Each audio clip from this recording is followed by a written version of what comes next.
Content over everything. Wasn't, was it? 5 years ago? Yes, it was never the case. He was saying, he was talking to Steve about... Oh yeah, we were talking about cohesion and how I feel it's so important for people, especially the regulars, who come here and who kind of have influence in that sense on social media as well, to like in cohesion. I was very happy when I watched this video on Tommy Robinson's page, and he was talking about the coaching speaker school now, and he was like, well, I've been there and I've actually never seen anyone being stopped ever for speaking out his truth, and I feel like that was a very good representation of what actually happens in speaker school now, day and out, for like people who are regularly here. And but did you agree with what I said about how it's changing? Yes, I agree with that as well. I agree with that as well. And you've been coming for a long time as well, Uncle, isn't it? That there has been a change in here. Yeah, in here, there's been a lot. Yeah. I mean, people who come to fight each other. Yeah. Can you phone him? It doesn't matter what anyone says. Yeah. You know, you just accept it. Yeah. Just relax, chill about it. You know what I mean? Yeah. It's not going to take you close your body or something. I feel like it's amazing that we haven't. There's some changes I'm quite happy with. I mean, there's more exposure in terms of there are more people who are interested. You know, channels like these, Content Over Everything, who kind of report like human interactions. But in terms of people that are physically coming here, the numbers have gone down. Okay, they've increased in recent weeks because of what Tommy's doing and stuff. Yeah. But generally, the numbers have done. When I started coming here 10, 15 years ago, there used to be much bigger numbers here than now. I didn't know. But you could say there's more people watching it online. Yeah. But that's a different sort of. But I found that most of the people here come to wind others. Yeah, this is not like me. Seriously, I feel but you can do that though. You can do it in jest, and I don't do it for I didn't have any discussion with you and stuff like that. I know your character. You come across, you say what you want to say. Yeah, and you don't hold that against me, do you? You don't hold that against me. You don't. No, I don't. No. You've got to say what you've got to say. That's it. Isn't that all that someone like Tan does? Just people seem very angry and irate with how Tan behaves. That's what I said. I feel like with Tan, why is it not not that I want to talk about him, he's not here, but my question, like, I'm questioning his character. Like, he's quite intense because that's all he does. Every week is a demonstration going on. Yeah, I mean, like, okay, do that if you want to, but then also give us different, like, angles of you. You know, I'm very interested. I mean, I had a conversation with him before, and he was like starting to open up. He was telling me about what happened to Malaysia. I did the research, and you know what? He was not lying about what Muslims do to the Chinese ethnic. That there is a racial tension that I'm not going to deny. And I feel like that's the problem. That, like, we as Muslims, we need to start to listen. For God's sake, just listen once to what the person is saying. There might be some truth in it, and then, because he was like, Tanner's saying basically, okay, there are problems everywhere, what's your solution? You can't come preach to us when there are problems up there. It's a fair point. Do you agree with it? Not necessarily, but it's a fair point, I think. Tan, all of a sudden, he come off the block. He's only been coming here for a few months. Yeah. October, was it? Yeah, something like that. You know, all of a sudden, I think the first time he came in, he was too shy. Then he kicked on because he found out this is where I get famous. You know. But you see, you both are quite veterans, coming here for a long time. Thank you very much. No debate, eh? No, my life. Oh, okay. I like what you're talking about. You guys have been like veterans. You've been here for a long time, So OGs in the street language. Like, what do you think? Where is it heading towards to? Like, well, that's what I'm saying. Until what's been happening recently, it was going in one direction. The numbers of people generally was going down. Yeah. The variety of speakers and the variety of subjects that were spoken about was going down. Decreased. But the number of people that was increasing was the Muslim people. And I've got to say, obviously present company accepted, it wasn't a good type of Muslim, and just actively owning the place, walking around like they're in the place, intimidating, shouting down anyone that says anything in opposition to them, increasingly not just with threats but increasingly with actual physical violence. I mean, Tan has been assaulted a number of times, and that was increasing, and I didn't see any particular signs of that stopping. Yeah. In fact, the first sign, which is why I give a lot of credit to Tan, the week that Tan just stood silently in front of the prayer over there, Yeah.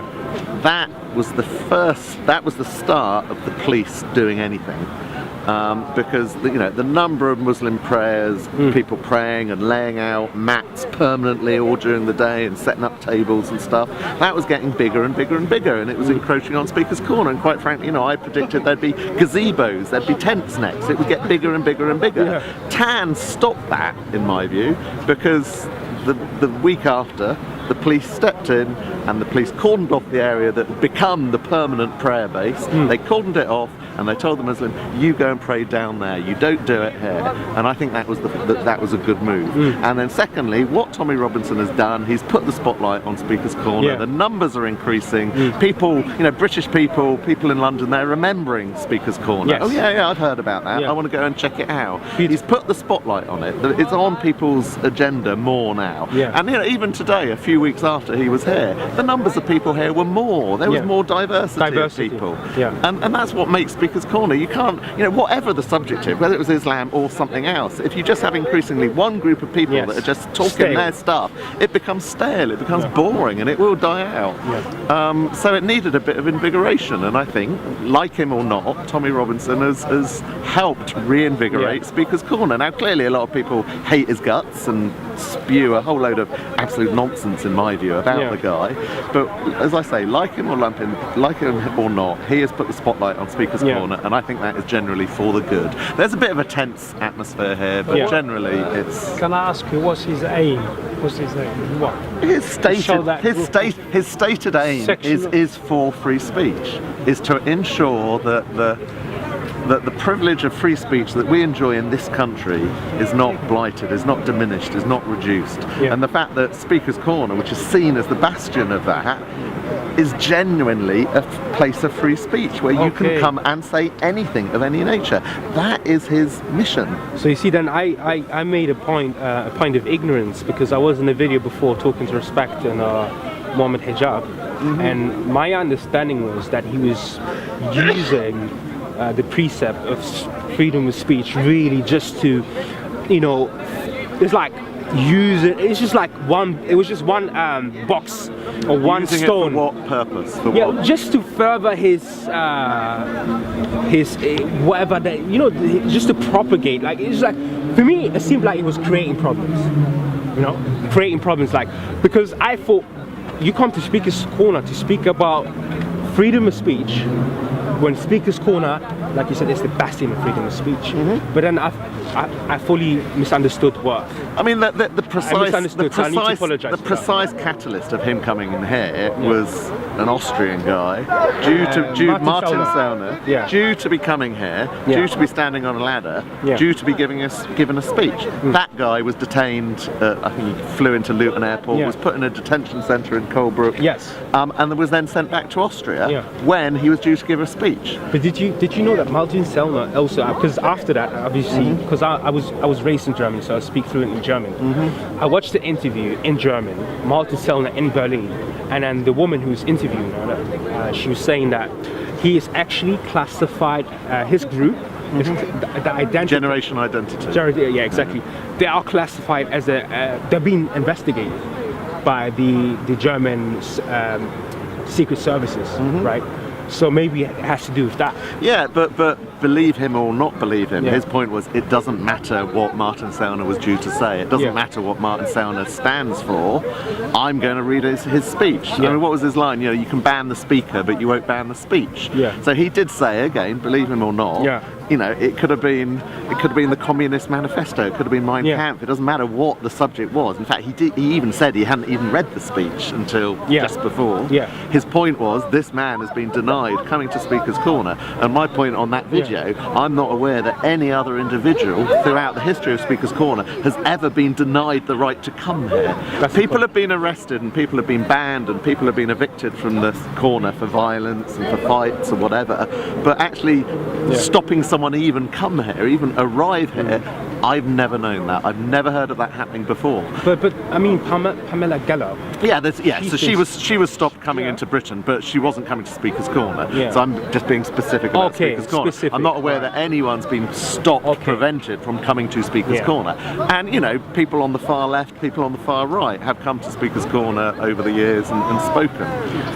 Maybe the officials have dealt with it in a different way, but I don't work for the Home Office, but I had clues, but I had some hints via the interview that I was referencing, where Martin Sellner was talking to the German. I mean, I'm in no He's way been investigating. I'm in no way arguing for Martin Sellner or arguing for generation identity. You know, that they are ethno-nationalists as far as I understand. Yeah. I have no time for ethno-nationalism.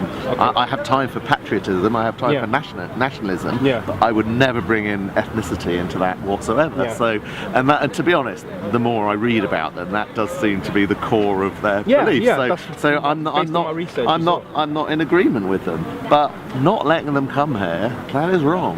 That's what I said. Maybe the officials have dealt with it and the wrongly. precise example or demonstration of why I think that is the wrong thing to do. What was the end of the BNP? The end of the BNP, which did actually get quite popular, and they were getting a lot of votes. The end of the BNP was when Nick Griffin went on to Question Time, and the country saw the clown and the fool that man was. True, Yet true. people were demonstrating outside BBC television centres saying, you know, no platform for racists, no platform for Nazis. Bollocks! Give him a platform, and the BNP died within months. So even if you're saying I don't agree with that man, we must prevent him from coming, we must detain him. Rubbish. Expose people, challenge people, let them say what they want to say, and then they can be exposed. People aren't stupid. Aren't that stupid. So banning him because they thought. There's also a lot of Muslim scholars who've been banned. I'm not close. There's a lot of Muslim scholars that have been banned from each country. But also there are many Muslims, very true hate-preaching Muslim scholars that have not been banned, that are regularly doing tours around Britain. The other one, Robinson. But the people that have talked about, you know, gays should be killed and Jews should be killed, and a lot of very unsavoury preachers have been allowed to come. Now, You see, sorry. No, go on. A few of them, lots of them, have been they banned. don't talk. They don't come to talk about racism or anything like that. It's just a lecture which is about Islam.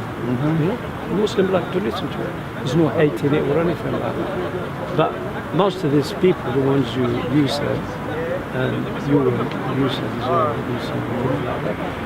I don't mind listening to anyone. I don't care who he is. You have to listen to him, what he's saying. So there is an element of hate inside.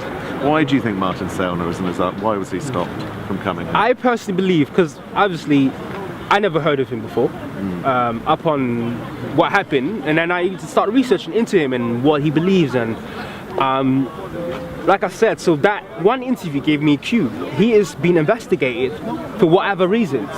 So, you know, the European Union, which we are still part of, the secret, the services work with each other. So if they, in Austria, have given, you know, heads up at Home Office, or this guy has potentially, you know, does this and that and whatever, then I think maybe that was the element of it, more than actually knowing who he is as a person. Because I think he just shoot up to stardom since the mass immigration in Germany. And I was listening. I was listening to him for now, because, you know, that's what I'm trying to say. Like, I really want to leave my paradigm, and I want to understand how, and I would probably go never, but how does a white European feels who grew up in a world that was predominantly white when he was younger, and now he's in his 40s, and he sees the world has totally changed so quick, right? Like, I want to know what drives him, what does he feel the way he feels, and I feel like that's the first thing that we need to start doing before we can even have like some sort of solution or even discussion. You can't even have discussions nowadays anymore. But did you say earlier you were born in Germany? No, I was raised in Germany. You were raised, but from a young age? Yeah. So obviously Germany is one country now that's had a very high level of Muslim immigration in a very short space of time. Yes. Very, very, very large numbers. Correct. And you know, I've been to Germany not in recent years, but I always remember it was very white. Yeah. Berlin in particular, Yeah. but not just Berlin. I've been to Hamburg. Yeah. Where else did I go? Stuttgart. They're all very, very white towns and cities. What's your take on what's happening in Germany today with this massive, very high levels of immigration? It's and an the interesting reaction to it? question. I mean, Hamburg, that's where my parents are. Okay. You know, the thing is, like, at the beginning of what was happening in a Syrian conflict, I was very proud, to be honest. I was very proud. But you were accepting the... Yeah, I was like, it really reminded me of the Sahaba, in Medina, not Muhajirin, the Ansar, right? The Medinan Muslims, the way they were accepting the refugee Muslims from Mecca, right? They were sharing houses with them and other things. And that was happening in Germany as well. People were taking refugees into the houses. So I was super like proud of that, you know, and I was like, right, you know, finally positivity is winning. And we're heading towards a future of positivity. But the aftermath was, I feel like maybe it was a miscalculation. In what way? In terms of maybe it just took too many in. Just because a few of those refugees Yeah, are Muslim and spoiled the rest of the people. Yeah. Maybe just the levels, that's the volume. I mean, that's a vast change. Can you imagine that? Here right now in London, like hundreds of thousands of people, 800,000 people in 2 months or 3 months. 800,000 people in 3 months coming into your country. It's going to be very easy, and then you can't expect, but then also you can't expect that to work in 12 months. So, exactly. So Right? why was Angela Merkel so dumb to think that it wouldn't result in what it's resulted in? Maybe she wants to stay in the power. I mean, you can look at it from What, that they were votes? Huh? They were votes coming in. Yeah. I don't know, man. You can look at it from two angles. You can look at it from someone like Lawrence Salvin, who talks a lot about replacement.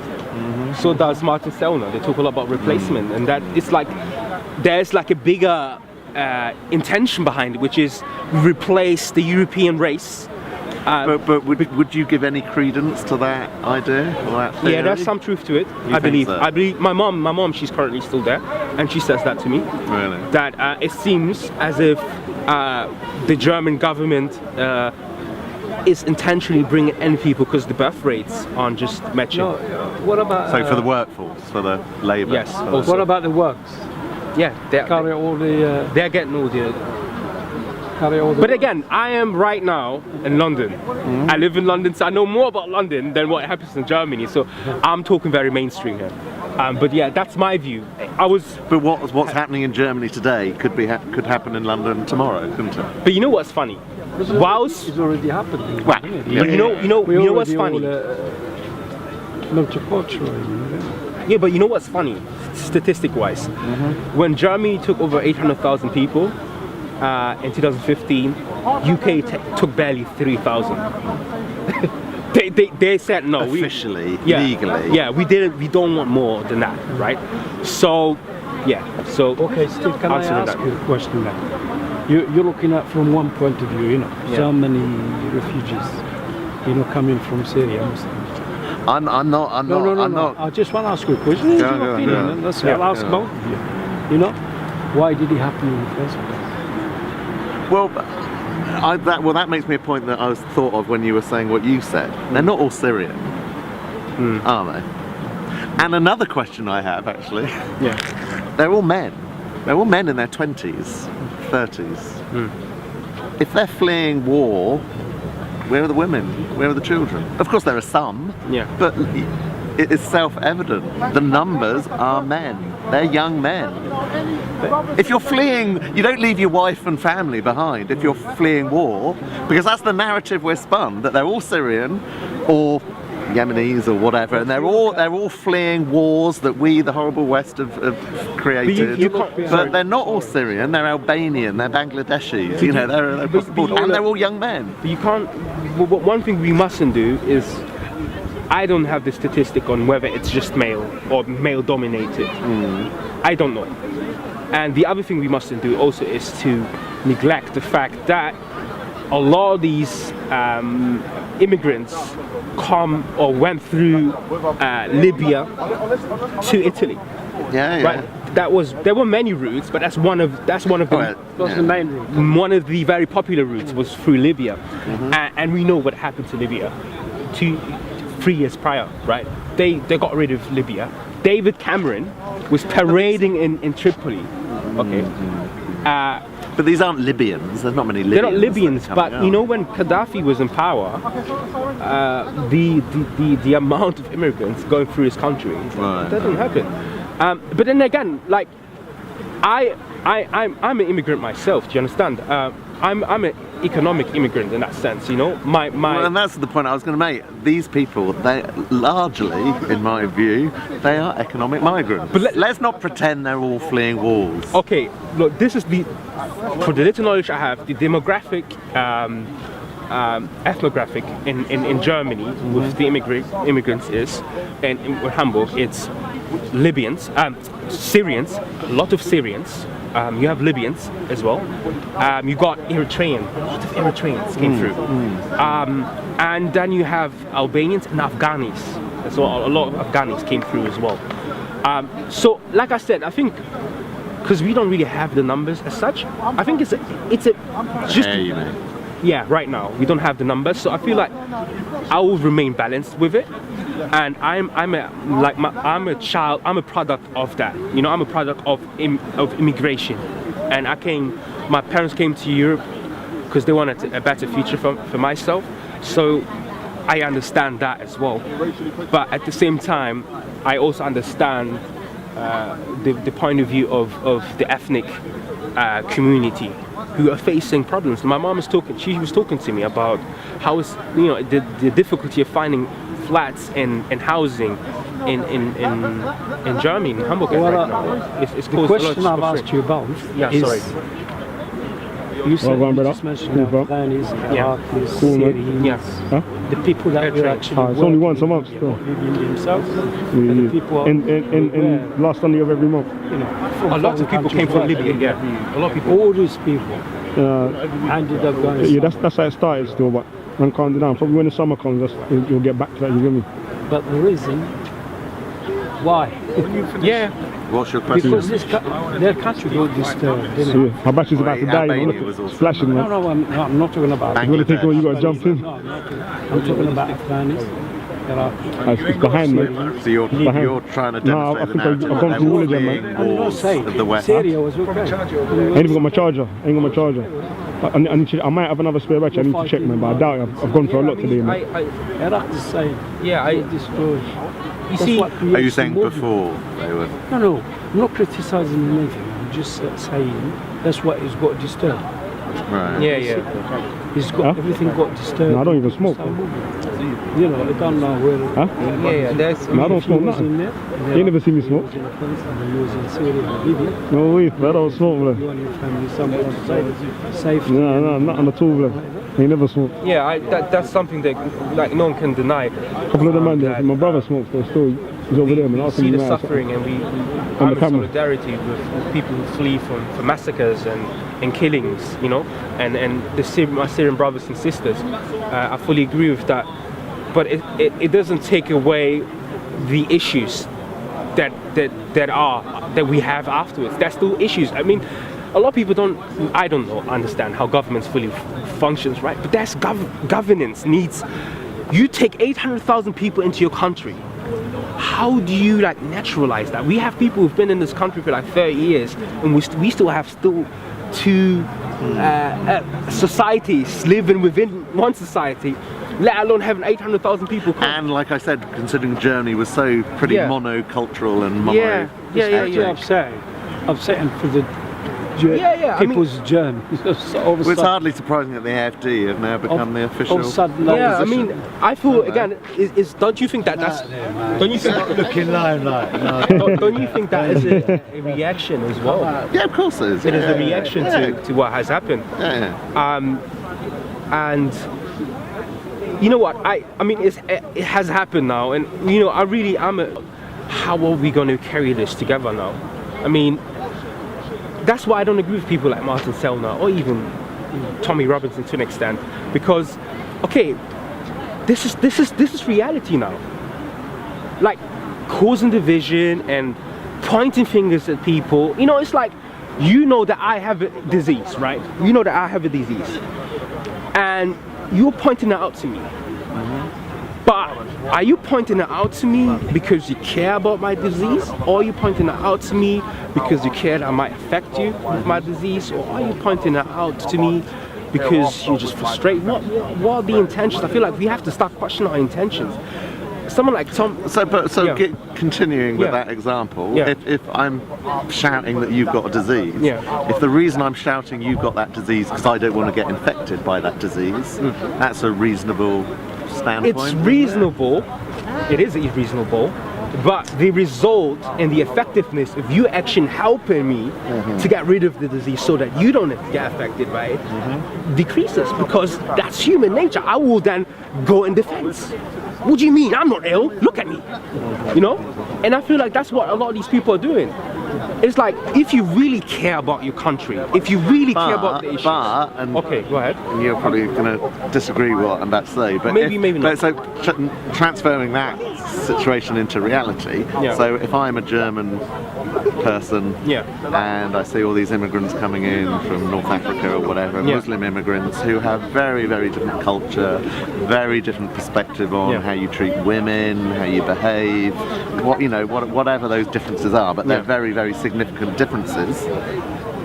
Would it be right for me to say, stop treating women like that, stop treating gay people like that, we respect women, we respect gay people, don't think you can touch them up in the swimming pool or whatever, or that you're going to have separate rooms or whatever.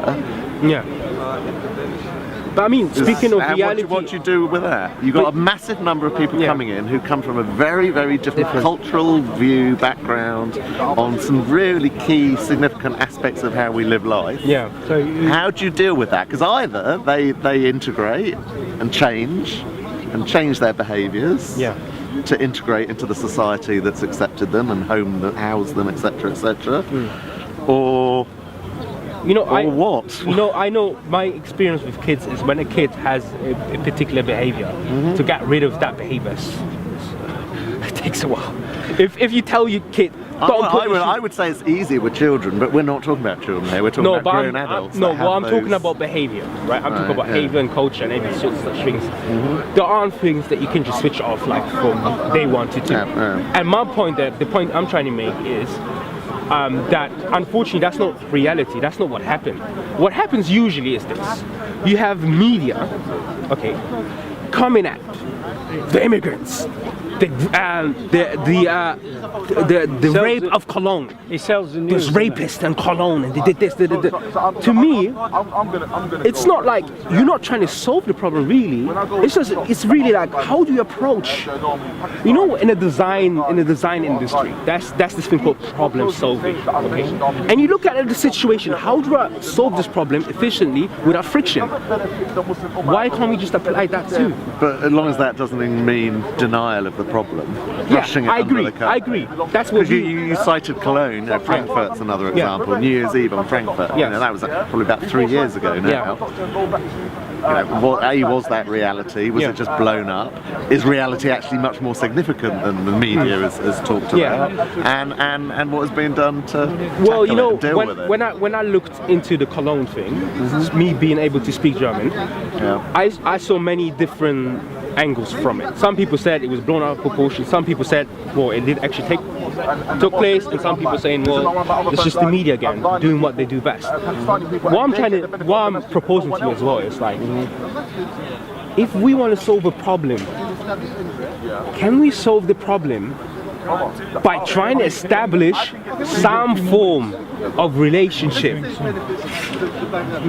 versus, or instead of, me trying to cause a division first and making clear who I am. But in all of this, shouldn't there be red lines? Shouldn't there be lines of absolute, that is not acceptable? I'm gonna see when you can't tiptoe around those things or tolerate them. Sorry, Steve Kainin. The problem is you try and force people to change their way. But shouldn't that be part of it? If you come here, we're going to give you a house, we're going to look after you, you can get a job, blah blah blah. rights should come with responsibilities, shouldn't they? And are those responsibilities being I enforced? respect the way you live. You should respect. Absolutely, that's how it should be. But that's what the brother is talking about. Possibly that's not the reality. But you know, and there are people that aren't accepting the. But Steve, let's look at immigration in a different scenario. You know, if you were to go to for work purposes, you say, well, I'm going to go to work to India, or your company sends you to India or to China. You're going to get a briefing on how to behave in a particular country. But do we do that? But here we're talking about refugees. They don't have no freaking briefing. They don't have briefing, and they're coming in big numbers all together, and that in itself is going to sort of bolster them up. So we can behave how we want to behave. I just feel because if you go on your own, if you go on your own and you're standing in the middle of Cologne, you're going to say, oh, I better be careful here, what I do, how I behave, and you're going to be much more reserved. But if there's loads of you, and probably drinking a bit of alcohol and stuff, then you're going to be more possibly that's brazen and do your thing. Okay, just to cut. What I'm trying to say is, can those people who are so concerned about these issues, it's like, Albert Einstein, he says this, if you try a thing over and over and over again and you expect different results, it's insanity. Right? So if people like, I don't want to name anyone, but if you are someone who's really concerned about the issues that we are facing as a society, if you have a particular approach and that approach is not really getting you anywhere, why not try a different approach? That's what I'm trying to say. And hopefully Angela Merkel will try but I'm also including people like Tommy Robinson. He's not in a position of power or influence in reality, is he? He's just a campaigner for a cause. He is in a position of influence. He is an influential person. The state is doing all they can to diminish and reduce and limit any influence that he has whatsoever. I understand for example, that, by banning him from Twitter. I understand that. But what if he was to change his approach? Maybe he would be more successful. And he has done that. He has done that because he was the EDL leader, and then he's gone into journalism. So maybe we have to give him more time, to be fair. Because I've seen him changing him. It would be unfair not to say that the guy is actually learning. It seems like he's learning his stuff. But do you see where I'm coming from? He's learning his stuff, and maybe you're now seeing more of the true reality that you didn't see before. Could also be part of it. Possibly. I agree with that. Why not? But all I'm saying is maybe change the approach. The wall of death, two groups of people shouting at each other. How's that ever going to change? His design? I'm not saying that it was or his control? Or? No, I can't say that you can control 6,000 people plus. I'm not saying that. But what I'm trying to say is that's not going to solve the issue. Do you understand? I would still say it's done benefit. It's created greater benefit than it's created. No, but I'm saying on the long term, that stuff is not going to solve the issue. Content over everything. From now to Benjamin. Come, man, say it straight. Man, don't listen to BBC. Man, don't listen to. Shia wants, so it's No, translation. No. I'm talking about the translation. So, if you both turn and repent unto God, for your hearts did certainly incline. Incline to what? That's not what it says. And for if your hearts you aid one another against him, then truly God is his protector, and Gabriel and the righteous amongst the believers and the angels. So this for me is it not? This is why Arabic. Trust me. If you go into the Noble Quran, boy. I've got another translation as well. I'll tell you, this is the problem. So let's go to the clear Quran. Let's go to the clear.